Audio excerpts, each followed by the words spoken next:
J.I. Packer escreveu o livro Conhecimento de Deus e ele começa o seu primeiro capítulo perguntando: para que fomos criados? Para conhecer a Deus.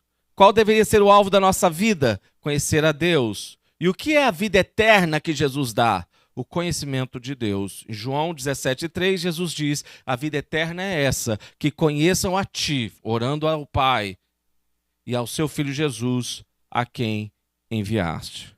Então, J. Packer continua dizendo: o que faz a vida valer a pena é ter um objetivo grande o suficiente, algo que tome a nossa imaginação e capture a nossa lealdade.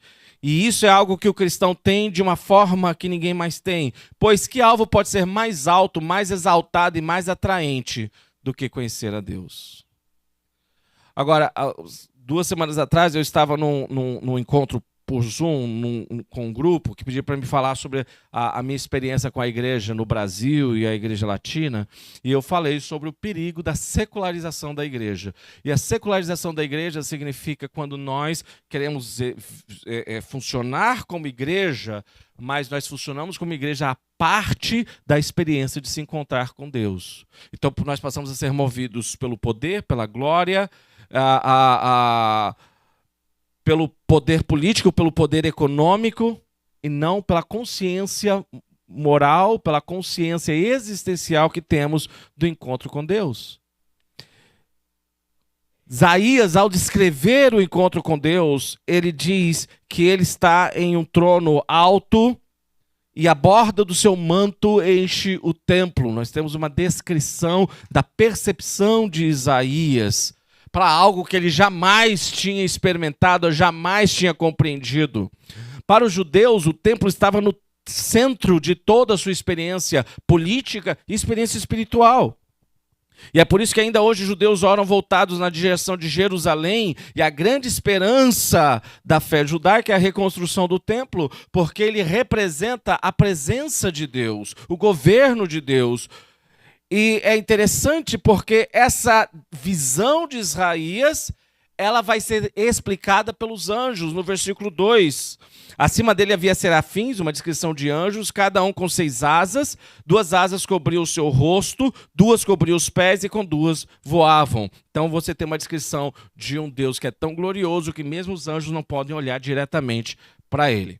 E eles dizem uns aos outros: Santo, Santo, Santo é o Senhor dos exércitos, toda a terra está cheia da sua glória. Eu acredito que essa expressão, toda a terra está cheia da sua glória, ela é paralela à expressão que a glória de Deus enche o templo. Porque a terra é o templo último de Deus.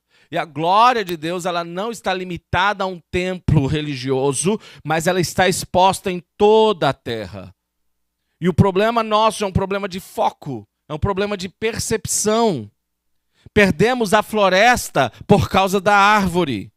A glória de Deus se manifesta no mundo e a nossa grande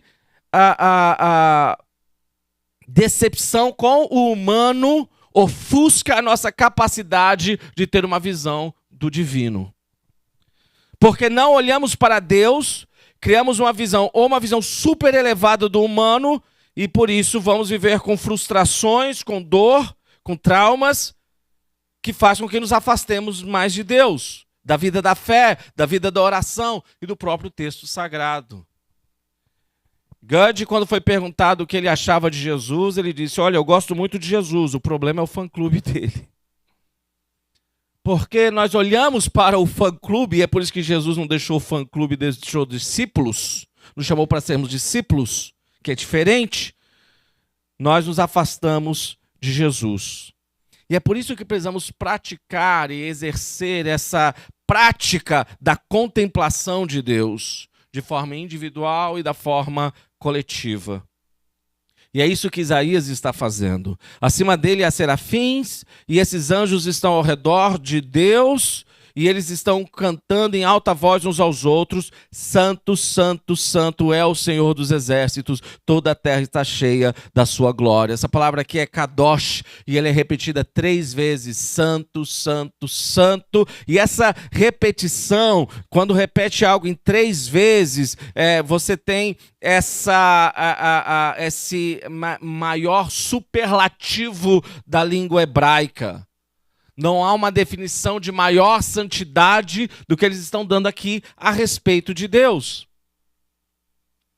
E é por isso que para nós entender a santidade de Deus e associar a descrição da santidade de Deus com a compreensão da expressão façamos o homem à nossa imagem e semelhança, é o maior ato que pode abrir as portas para a justiça, para a honra, para o serviço.